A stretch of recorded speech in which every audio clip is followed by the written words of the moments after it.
Hello বন্ধুরা, good morning. কেমন আছো সবাই? আশা করছি ভালো আছো, সুস্থ আছো। আর আমিও কিন্তু ভালো আছি। আমি রিঙ্কু, হাউস ওয়াইফ রিঙ্কুর চ্যানেলে তোমাদের সকলকে জানাই স্বাগত আর অনেক অনেক ভালোবাসা। আমি এখন থেকে ব্লগটা শুরু করছি। আশা করছি তোমাদের কোথাও হয়তো ভিডিওটা একটু ভালো লাগবে, তো পুরো ভিডিওটা দেখার অনুরোধ রইল। তো সকালে উঠে আমি ফ্রেশ হয়ে চলে এলাম রান্নাঘরে। আর রান্নাঘরে প্রথমেই আমি গ্যাসটা ভালো করে মুছে দিলাম। আর প্রত্যেক দিন রাতে গ্যাসটা কিন্তু মুছে রাখি, তবুও সকালবেলা একটু মুছে দিই, কারণ আরশোলা ঘুরে বেড়াইছে। গ্যাস মোছার সাথে সাথে ডাইনিং টেবিলটাও একটু মুছে দিয়েছি।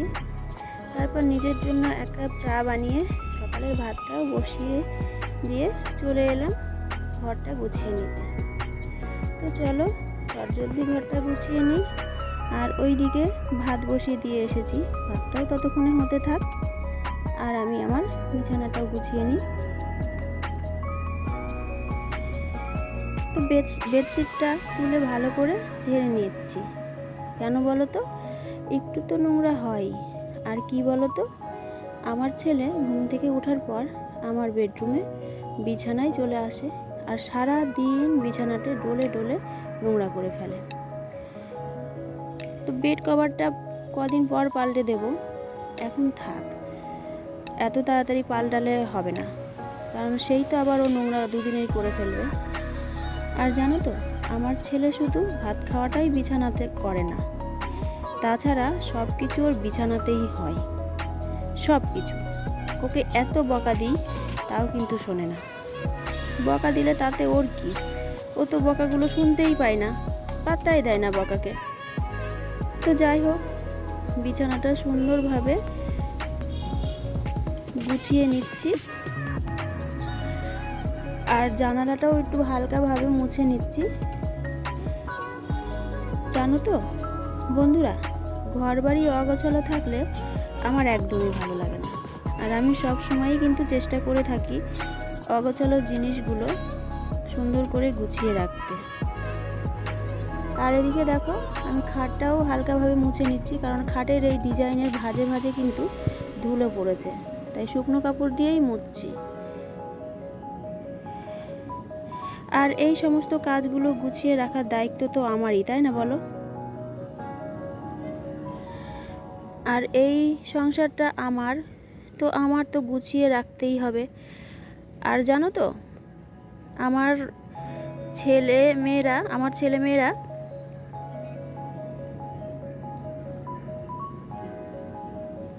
সব সময়ই কিন্তু ঘরটাকে অগোছালো করে রাখে। গোছানোর বেলায় কিন্তু গোছায় না কেউই।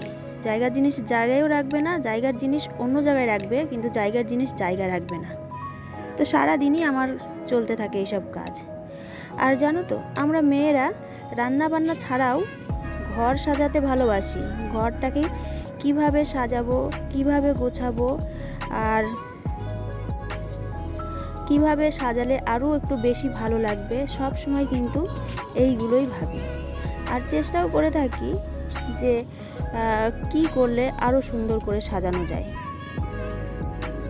তো যাই হোক, তোমাদের সঙ্গে অনেক কথা বলে ফেললাম।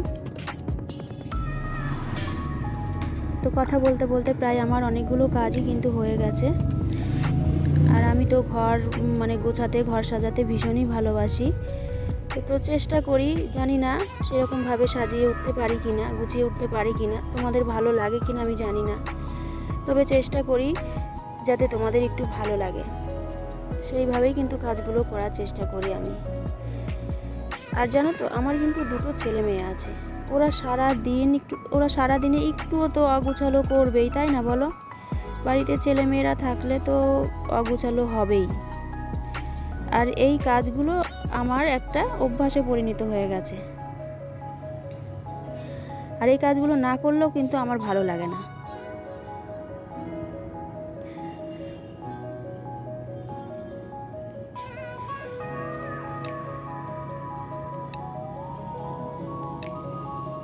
আর আমি কিন্তু প্রত্যেক দিন একটু করে সময় বার করে হলেও এই কাজগুলো করে নিই। আমার প্রত্যেক দিন এই কাজগুলো করতে বেশ ভালো লাগে। আর ভালো লাগে, তাছাড়াও প্রত্যেক দিন যদি এই কাজগুলো করি তাহলে মানে বেশি ময়লা হয় না, যার জন্য আমি প্রত্যেক দিন চেষ্টা করি হালকাভাবে শুকনো কাপড় দিয়ে একটু হলেও পরিষ্কার করে নেওয়ার।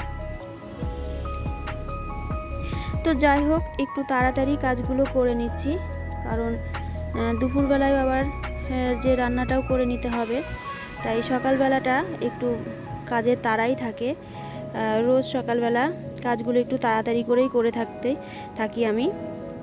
আর সকালবেলা কাজ করার সময় কিন্তু একটু বসার টাইমও পায় না, এমনকি নিজে খাওয়ার টাইমটুকুও পায় না। আমি প্রায় দিনই কিন্তু না খেয়েই থাকি, সেই দুপুরে একবারে কিন্তু খেতে বসি। তো যাই হোক, আমার ঘরটা গোছানো হয়ে গেছে, আমার বেডরুমটা শুধু গুছিয়েছি।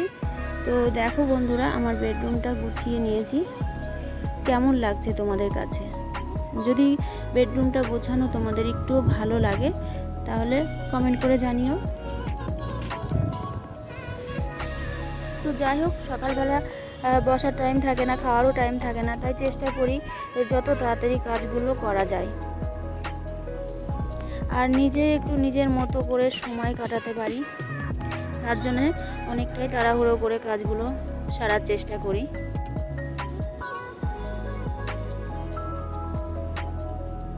তো আমার বেডরুমটা বেশ ভালো করেই গোছানো হয়ে গেছে। আর এবার আমি চলে এলাম পাশের রুমটাতে। এগুলো একটু হালকাভাবে মুছে নিচ্ছি। ওই যে বললাম, প্রত্যেকটা দিন যদি একটু হালকাভাবে মুছে নেওয়া যায় তাহলে কিন্তু বেশি মানে ময়লা হয় না, হালকার উপর দিয়ে সব হয়ে যায়। আর যদি প্রত্যেক দিন একটু হালকা করে না মুছি তাহলে অনেকটাই নোংরা হয়ে যায়, ধুলোবালি জমে যায়, তো তখন একটু কষ্টটা বেশি হয়ে যায়। তো বন্ধুরা, তোমরা কেউ যদি এই পর্যন্ত আমার ভিডিওটা দেখে থাকো আর তোমাদের কোথাও একটু ভালো লেগে থাকে তাহলে একটা লাইক করে দিও আর কমেন্ট করে জানিও ভিডিওটা কেমন লেগেছে। আর যদি ভালো লাগে তাহলে চ্যানেলটা সাবস্ক্রাইব করে এই বন্ধুটার পাশে থেকো। তো পাশের রুমের সব কিছু মোটামুটি মোছা হয়ে গেছে। আর পাশের রুমটাতে সব কিছু বলতে ওখানে আমার একটা শোকেসই থাকে আর একটা খাট থাকে, তো বেশি কিছু নেই, তাই চটজলদি কাজটা হয়ে গেছে। আর এই যে তারপরে চলে এলাম আরেকটা রুমে। কালকের কিছু জামা কাপড় ধোয়া ছিল, তো নাইটিগুলো আমি জায়গা মতন ভাঁজ করে রেখে দিলাম আর বালিশের কভারগুলো ভাঁজ করে নিলাম, ওগুলো আলমারিতে রেখে দেব। আর সাথে আমি একটু আলনাটাও মুছে নিলাম। আর আলনাটা মোছা বলতে আলনা শুধু ওপরটাই মুছে নিলাম। আর ওই যে ছোট্ট ছোট দুটো ফুলদানি দেখছো, ওই দুটো একটু হালকাভাবে মুছে নিলাম। আর টেডিগুলো আবার এই জায়গাটাতে সাজিয়ে রেখে দিচ্ছি। এদের মাঝে মাঝে আমি জায়গাটা চেঞ্জ করে দিই, আবার আজকে আবার ওদের নিজের জায়গাতে নিজে রেখে দিলাম নিয়ে এসে। তো সব কিছু মোছা হয়ে গেছে, এবার আমি ঘরটা ঝাড় দিয়ে নেব। তো ঘরটা ঝাড় দিয়েও তো টাইম লাগবে, সব কটা ঘরই আমি ঝাড় দেব। আর ঘর ঝাড় দেব, তারপরে আবার ঘর মোছাও আছে।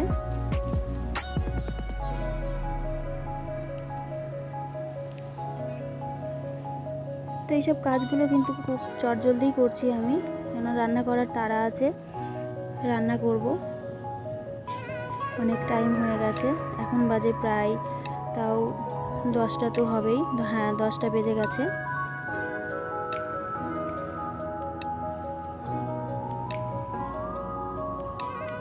আমার ঘর মোছা হয়ে গেছে, এবার আমি ঘরটা মুছেও নেব।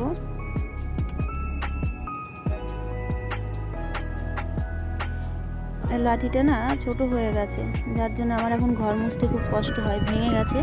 কোনো রকম জোড়াতালি দিয়ে আর কি কাজ চালাচ্ছি। তো যাই হোক বন্ধুরা, আমার ঘর মোছা কিন্তু হয়ে গেছে।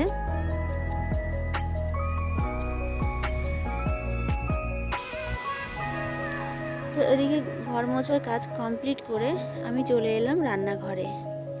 একদিকে ভাত বসিয়ে দিয়েছি আর একদিকে ডাল বসিয়ে দিয়েছি।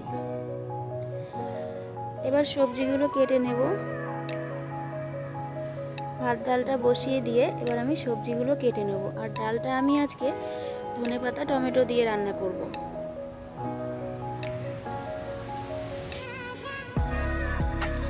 আর আমি আমার ছেলের জন্য প্রত্যেক দিনই ডাল রান্না করি, কারণ ও মাছ একদমই ভালোবাসে না। মাংসটা যদিও বা একটু খাই, মাছটা একদমই খেতে চায় না, যার জন্য আমাকে প্রত্যেকটা দিনই ডাল রান্না করতে হবেই। আর ওইদিকে ভাত ডাল বসিয়ে সবজিগুলো কেটে নিচ্ছি। আর রান্নার মাঝে আমি কিন্তু বাসনগুলো একটু ধুয়ে নিই, জানো তো, তাহলে কি পরে একসাথে অনেক বাসন জড়ো হয়ে যায়, একটু কষ্ট হয়ে যায়। তাই আমি কাজের ফাঁকে ফাঁকে বাসনগুলো ধুয়ে নিই, যার জন্য অনেকগুলো বাসন হয় না। তো ওদিকে আমি একটু মিষ্টি কুমড়ো নিয়েছিলাম, সেটাও কেটে নিলাম। আর এবার আমি রবিবারের দিন বাঁধাকপি এনেছিল, তো বাঁধাকপিটাও কেটে নিলাম। এবার ওই যে ডালটা সেদ্ধ হয়ে গেছে, ডালে কাটা দিয়ে নিচ্ছি, ডালটা ফোড়ন দিয়ে নিলাম। তো ডালটা আমার হয়ে গেছে। আর ডাল করতে করতে আমি সমস্ত কিছু কাটাকুটিগুলো করে নিয়েছি। এইভাবে যদি একটার পর একটা কাজ করে নেওয়া যায়, তাহলে কিন্তু রান্নাঘরে বেশি সময় লাগে না, তাই না বলো? আর রান্নার শেষে অতটা কষ্টও হয় না। সঙ্গে সঙ্গে যে কাজগুলো করে নিই না আমরা, তাহলে সঙ্গে সঙ্গে যদি কাজগুলো আমরা করে নিই, তাহলে কিন্তু পরে অনেকটা কষ্টটা কম হয়। তো চলো, এদিকে দেখো আমি মিষ্টি কুমড়োগুলোও ভেজে নিলাম, আর বেগুনটাও ভাজা হয়ে গেছে। এবার আমি করে নেব বাঁধাকপির ঘন্টটা। আর বাঁধাকপির ঘন্টতে আমি দেব আদা জিরে বাটা। তো ফোড়নে দিলাম জিরে, শুকনো লঙ্কা আর তেজপাতা। এই যে একদম ঢেকে ঢেকে রান্না করলাম। এতে কিন্তু আমি একটু জল বেরোয়নি, বাঁধাকপি দিয়ে অনেকটাই জল বার হয়েছিল। তো এই যে তোমরা তো জানোই আজকে রান্নাবান্না আমার ভাত, বাঁধাকপির ঘন্ট, ডাল আর বেগুন ভাজা, মিষ্টি কুমড়ো ভাজা, আর 3টে ডিম ছিল, সেই ডিমটা একটু মশলা দিয়ে কষিয়ে নিয়েছি। তো রান্নাবান্না আমার হয়ে গেছে। তো রান্নার শেষেই একটা কাজই ছিল, কড়াইটা মেজে নেওয়া। তো আমি কড়াইটা মেজে নিচ্ছি। কড়াইটা সুন্দর করে মাজা হয়ে গেছে। এবার আমি গ্যাসটাকে একটু মুছে নেব।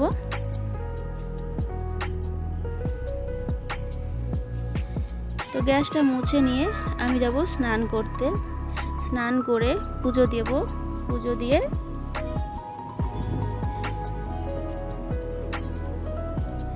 খাওয়া দাওয়াটা করে নেব দুপুরবেলা। আর আজকে আমি তোমাদের সঙ্গে খাওয়া দাওয়াটা শেয়ার করতে পারলাম না। তবে খাওয়া দাওয়ার শেষে সকালবেলা বর একটা কাঁঠাল এনেছিল, সেই কাঁঠালটা আর কি ভাঙবো এখন। তো ওদিকে গ্যাস মুছে নেওয়ার পর আমি আবার বেসিনটাও একটু সুন্দর করে ধুয়ে নিচ্ছি। আর জানো তো বন্ধুরা, বেসিনে না ভীষণই আয়রন, সাদা সাদা কেমন যেন হয়েছে, কিছুতেই ওঠে না, অনেকটা ডলাডলি করার পরেও ওঠে না। তো যাই হোক, এই যে বেসিনটাও আমি অনেক চেষ্টা করলাম, চেষ্টা করার পরেও এই যে এরকম। তো আজকের মতন এই যে কাঁঠাল তুলে নিচ্ছি। আজকের মতন ভিডিওটা এই পর্যন্তই। কালকে আবারও দেখা হবে নতুন একটা ভিডিওর সাথে। ততক্ষণে তোমরা ভালো থেকো, সুস্থ থেকো। আর ভিডিওটা যদি তোমাদের ভালো লাগে, তাহলে একটা লাইক করে দিও।